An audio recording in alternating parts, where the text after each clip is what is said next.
اقلیتیں انشاءاللہ اس ملک میں محفوظ رہیں گی، انہیں نقصان پہنچانے والوں کو ریاست اور معاشرہ سختی سے جواب دے گا۔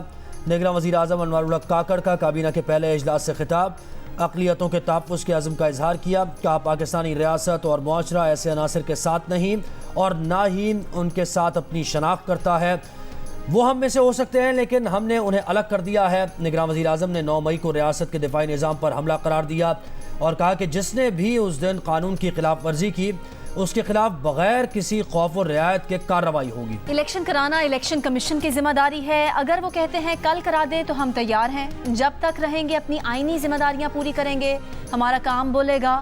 نگراں کابینہ کے پہلے اجلاس سے متعلق نگراں وزیر اطلاعات مرتضیٰ سولنگی کی پریس کانفرنس، کہا کہ کابینہ کے اجلاس میں وزیر اعظم نے کہا کہ الیکشن والے دن پہلا ووٹ میں اور کابینہ کاسٹ کرے گی، توجہ ملک کی معیشت پر رہے گی۔ نگراں وزیر اعظم نے کابینہ کے سرکاری اخراجات کم کرنے پر زور دیا، IMF کا منجمد پروگرام بڑی مشکل سے دھکا لگا کر سٹارٹ کیا گیا، مہنگائی کے باعث لوگوں کی مشکلات کا اندازہ ہے، کسی مذہب کی تضحیک نہیں ہونے دیں گے۔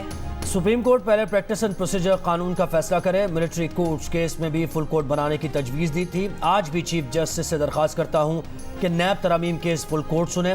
جسٹس منصور علی شاہ نے نیب ترامیم کیس سننے والے بینچ پر اعتراض اٹھا دیا، کا پریکٹس اینڈ پروسیجر ایکٹ کے سیکشن 3 اور 4 کے تحت یہ کیس کم از کم 5 رکنی بینچ سن سکتا ہے۔ چیئرمین PTI کی نیب ترامیم کے خلاف درخواست پر سماعت 28 اگست تک ملتوی۔ چیف جسٹس نے کہا کہ روزانہ کی بنیاد پر کیس کی سماعت کریں گے، ضروری نہیں کہ نیب ترامیم کی میرٹس پر ہی فیصلہ کریں، ممکن ہے کہ کیس کے قابل سماعت ہونے پر فیصلہ آئے۔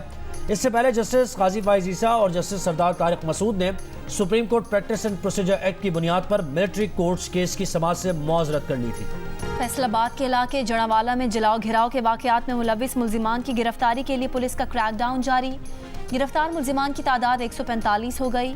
مسیحی آبادیوں کے باہر پولیس کی بھاری نفری تعینات، رینجرز کے دستوں کا شہر میں گشت جاری، گھروں اور املاک کے نقصان کا تخمینہ لگانے کے لیے تشکیل کمیٹی نے بھی کام شروع کر دیا۔ سپریم کورٹ جڑاوالا میں ہوئے سفاق واقعے پر نوٹس لے، اقلیتی رہنما سیمیول پیارے نے جڑاوالا واقعے پر نوٹس کے لیے متفرق درخواست سپریم کورٹ میں جمع کرا دی۔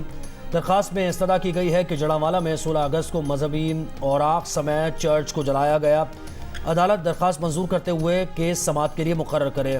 پاکستان علماء کونسل کے طاہر محمود اشرفی نے جڑاوالا واقعے میں ملوث افراد کو سزا دینے کا مطالبہ کر دیا، کہا قرآن پاک اور تورات نظر آتش کرنے والوں کو سزائیں دی جائیں، ملزمان کے سپیڈی ٹرائلز کیے جائیں۔ نگراں وزیر اعلیٰ سندھ جسٹس ریٹائرڈ مقبول باقر نے رانی پور میں مبینہ تشدد سے جاں بحق فاطمہ کے قتل کا نوٹس لے لیا، IG سندھ کو بچی کے قاتلوں کی فوری گرفتاری کی ہدایت کر دی۔ رانی پور میں مبینہ تشدد سے مرنے والی بچی فاطمہ کی قبر کشائی اور پوسٹ مارٹم کے لیے 4 رکنی میڈیکل بورڈ تشکیل دے دیا گیا۔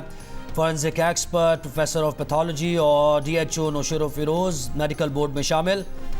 سول جج کنڈیاروں کی نگرانی میں فاطمہ کی قبر کشائی کی جائے گی، قبر کشائی کل ہونے کا امکان۔ بچی کی قبر پر پولیس اہلکار تعینات، واقعے میں گرفتار ملزم اسد شاہ 4 روزہ جسمانی ریمانڈ پر پولیس کے حوالے۔ نامزد ملزم کی اہلیہ حنا شاہ کو سندھ ہائی کورٹ سے 7 روز کی حفاظتی ضمانت مل گئی۔ عام انتخابات 90 دن میں نہیں ہو سکتے، الیکشن کمیشن کا ملک بھر میں 120 روز میں نئی حلقہ بندیاں کرنے کا فیصلہ۔ نئی مردم شماری کے نتائج کی بنیاد پر حلقہ بندیاں 8 ستمبر سے شروع ہوں گی، 14 دسمبر تک حتمی شکل دی جائے گی۔ واضح کیا کہ الیکشن ایکٹ کے تحت الیکشن کمیشن نئی حلقہ بندیاں کرنے کا پابند ہے۔ تحریک انصاف نے الیکشن کمیشن کا حلقہ بندیوں کا شیڈیول مکمل طور پر مسترد کر دیا، عدالت عظمیٰ میں چیلنج کرنے کا اعلان۔ پاکستان بار کونسل کی الیکشن کمیشن کی نئی مردم شماری کے تحت انتخابات میں تاخیر کی مذمت، 90 روز کی آئینی مدت میں انتخابات کرانے کا مطالبہ کر دیا۔ بار کونسل کے اعلامیے میں کہا گیا ہے کہ الیکشن کمیشن نے نئی مردم شماری سے حلقہ بندیوں کے اعلان سے انتخابات میں تاخیر کا اندیہ دیا۔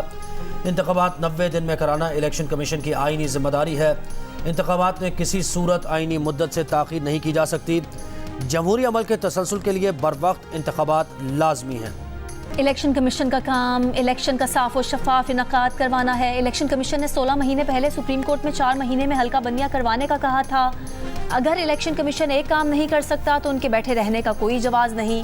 سینئر قانون دان بابر اوان کا الیکشن کمیشن کا نئی حلقہ بندیاں کرانے کے فیصلے پر رد عمل، کہا الیکشن کمیشن کے اس فیصلے سے صوبوں کے خلاف سازش ہو رہی ہے۔ سیکرٹری اطلاعات پیپلز پارٹی پارلیمنٹیرینز شازیہ مری نے آئین کے تحت 90 دن کے اندر انتخابات کروانے کا مطالبہ کر دیا، کہا حلقہ بندی انتخابات کے عمل میں کوئی رکاوٹ نہیں ہے، آئین پر عمل کرنا ہوگا۔